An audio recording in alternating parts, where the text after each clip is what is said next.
मित्रों, हम सभी यह तो जानते ही हैं कि भगवान परशुराम विष्णु जी के छठे अवतार थे, जिन्होंने 21 बार पृथ्वी से क्षत्रियों का नाश किया था। लेकिन क्या आप जानते हैं कि महाभारत के समय परशुराम जी का महत्वपूर्ण योगदान था? और तो और उन्होंने 3 महान योद्धाओं भीष्म, द्रोणाचार्य और कर्ण को शिक्षा दी थी।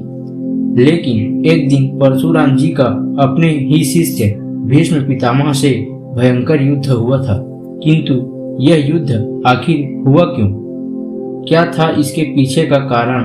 तो चलिए जानते हैं आज के इस वीडियो में। लेकिन इससे पहले अगर आपने यह चैनल को सब्सक्राइब नहीं किया है तो सब्सक्राइब कर लीजिए, और वीडियो अच्छा लगे तो वीडियो को एक लाइक अवश्य करें। तो चलिए मित्रों, जानते हैं भीष्म और परशुराम के युद्ध के बारे में। भीष्म, जो कि राजा शांतनु और मां गंगा के पुत्र थे, जिन्होंने आजीवन विवाह न करने की प्रतिज्ञा ली थी, इसलिए उनके पिता की मृत्यु के पश्चात उनकी सौतेली मां सत्यवती के पुत्र विचित्रवीर्य राजा बने।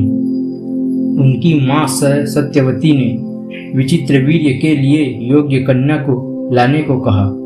यह आदेश पाकर भीष्म काशी नगरी पहुंचे, जहां अम्बा, अंबिका तथा अंबालिका के स्वयंवर की तैयारी चल रही थी। वे तीनों बहनें काशी की राजकुमारी थी।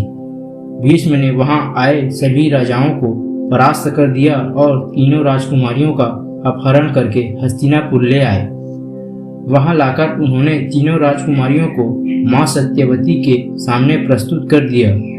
तब राजकुमारी अम्बा ने भीष्म के सामने याचना की कि वह सौवल देश के राजा साल से प्रेम करती है और वे भी उनसे प्रेम करते हैं। यह सुनकर भीष्म ने अम्बा को राजा साल के पास भेज दिया। अम्बा उसके पास गई और स्वयं को पत्नी रूप में स्वीकार करने को कहा। चूंकि भीष्म राजा साल को भरी सभा में परास्त करके अम्बा को हरण करके ले गए थे, इसलिए उन्होंने अम्बा को पत्नी रूप में स्वीकार करने से मना कर दिया।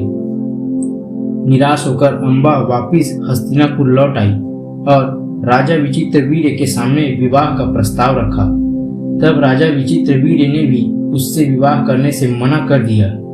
हताश अम्बा इसके बाद भीष्म से विवाह करने का प्रस्ताव रखा, किंतु भीष्म ने अपनी प्रतिज्ञा याद दिलाते हुए उससे विवाह करने से मना कर दिया।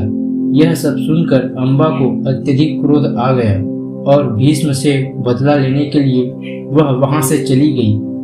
क्रोधित अम्बा भगवान परशुराम के पास चली गई और उन्हें सारी घटना बताई।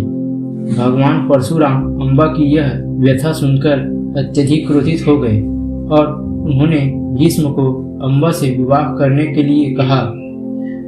भीष्म ने अपनी प्रतिज्ञा के कारण अम्बा से विवाह करने को मना कर दिया।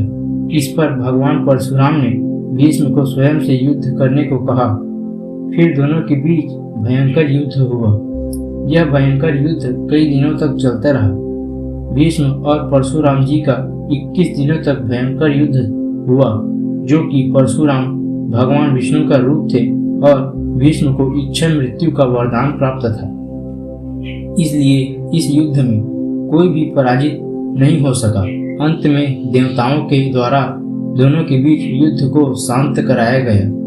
तब परशुराम जी ने अम्बा से कहा कि वे अपनी संपूर्ण शक्ति लगा चुके हैं, लेकिन भीष्म को पराजित करने में वे असमर्थ हैं, इसलिए अब वे उसकी सहायता नहीं कर सकते। निराश अम्बा ने भगवान शिव की कठिन तपस्या की और उसने वरदान मांगा कि भविष्य में वह भीष्म की मृत्यु का कारण बने। भगवान शिव के वरदान से अम्बा शिखंडी के रूप में जन्मी और महाभारत में भीष्म की मृत्यु का कारण बनी। तो मित्रों, आज के इस ज्ञानवर्धक वीडियो में बस इतना ही। मिलते हैं ऐसे ही अगले ज्ञानवर्धक वीडियो के साथ। तब तक के लिए नमस्कार।